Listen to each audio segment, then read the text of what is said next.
सकती।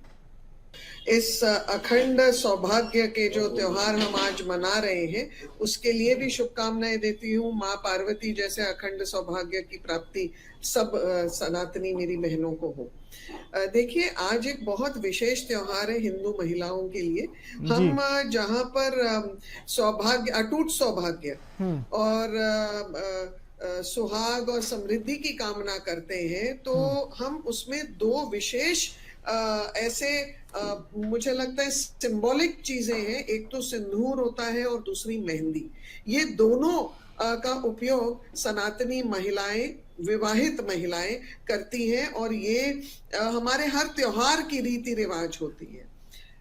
साथ में ये भी मैं स्पष्ट करना चाहूंगी कि कुछ ऐसी घटनाएं रही हैं अतीत में जहां पर हमने देखा है कि बेटियां या महिलाएं कहीं संपर्क हो जाता है कुछ ऐसे अनवांटेड सोशल एलिमेंट्स के साथ, नंबर्स आदान प्रदान होते हैं और फिर कुछ अनचाही घटनाएं होती हैं जिसके लिए ये संगठन सचेत कर रहे हैं। पर मैं एक चीज और पूछना भी चाह रही हूँ कि हम जहां पर ये अनुरोध कर रहे हैं तो उसमें आप उसका एक पहलू और देखिए।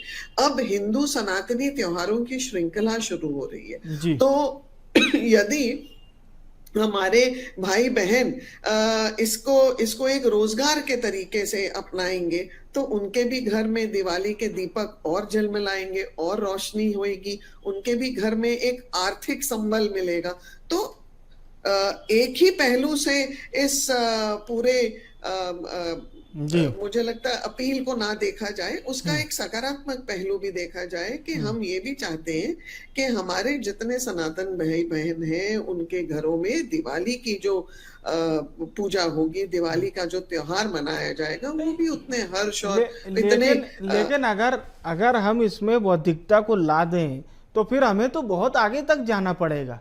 हमें तो सारे त्योहार ही इंडिविजुअल देखने पड़ेंगे, क्योंकि फिर एक पलड़ा कुछ कहेगा, एक धड़ा कुछ कहेगा, दूसरा धड़ा कुछ कहेगा और बातें तो फिर फैलती चली जाएंगी। आप सियासतदान लोग हैं, फिर आप कैसे रोकेंगे और कैसे सबसे एक अपील करेंगे कि नहीं भाई, त्योहार की बात है, मिठाई कोई भी बनाए, फिर चाहे वो रहमान के घर जाए चाहे राम के घर जाए, भाई मुंह मीठा करवाना तो किसी के लिए कुछ गलत नहीं होगा। हाँ, अगर कोई असामाजिक तत्व है जो उस चीज को गंदा कर रहे हैं तो फिर वो किसी भी धर्म का हो सकता है, उसे डाल दीजिए जेल में, उसके लिए प्रावधान है। पर ये कहना कि आप फला से मेहंदी लगवा लीजिए, फला से नहीं लगवाइए, ये तो कैटेगरी डिवाइस करना है।